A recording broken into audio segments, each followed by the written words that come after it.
Well, good afternoon, folks. Welcome back to Threes In. Bobo here. As often in Threes In, one story would lead to another, and that's kind of where I am today. I just finished a presentation on Danny that I met in Ellsworth, and then I got to thinking about another Ellsworth story I'm familiar with. When I was at flight safety there at Randolph, an incident came across my desk one morning about a T-38 Ace crew, accelerated co-pilot enrichment. Now, we would take these 38s and put them at various bases throughout the command to let co-pilots fly the 38 because it was a lot cheaper than letting them fly a B-52 around the pattern or a KC-135, and they could gain experience, flight experience, and so forth. That was the idea. But you always had one or two bozos that would take advantage of the situation, and this is one of those stories. This guy was known for flying almost every chance he could, which is good, you know. I'm guilty of that myself. But when he came back to Ellsworth one day, he kind of slid over to a lake they have over there. And while he was out there screwing around, he saw a catamaran on the lake. Well, he thought it'd be fun to buzz a guy. So he kind of rolled in on this guy, and he came down on top of the lake, just smoking across the lake, and went by this catamaran the speed of heat. Well, there were two guys on the catamaran, and it scared the bejesus out of them. Both of them leaped off the catamaran into the water as this guy pulled up, doing his whifferdills or whatever.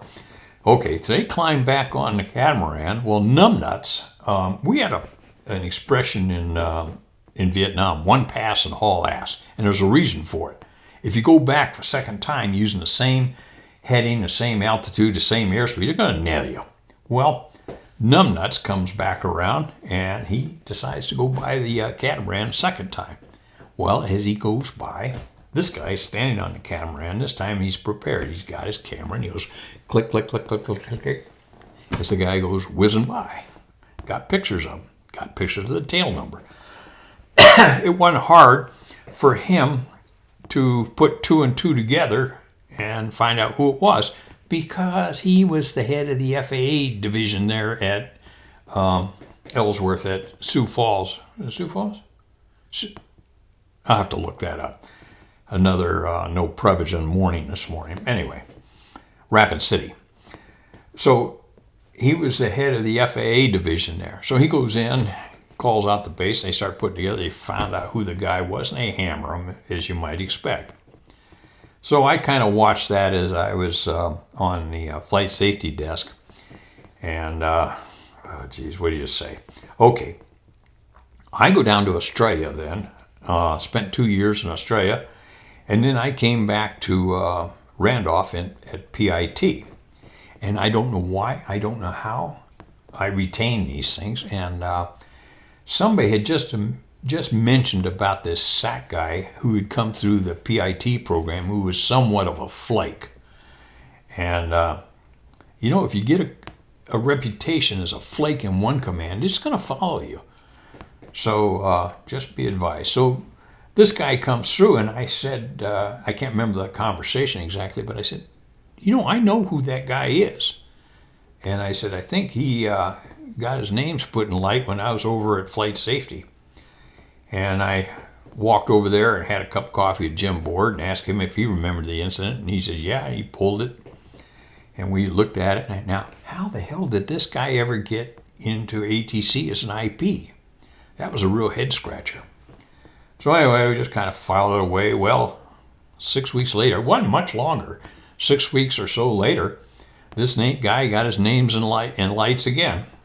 Here he had landed in the overrun of an outbase when he was doing an out and back. The outbase, I want to say I can't remember exactly where it was, but it had bags of runway, and the dummy landed in the overrun. I think it might have been at Barksdale, but I hesitate to say it because I don't know it for sure. But anyway, it had bags of runway, and he landed like 30 feet short in the overrun. Blew a tire or some dang thing. That's why it got reported. And I just, what do you say? What do you do?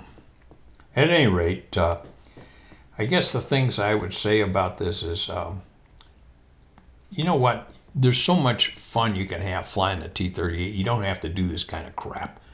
You don't have to buzz guys in catamarans. Just anytime you have that feeling you want to do that, just wonder to yourself, I wonder if that's the catamaran the FAA guy owns.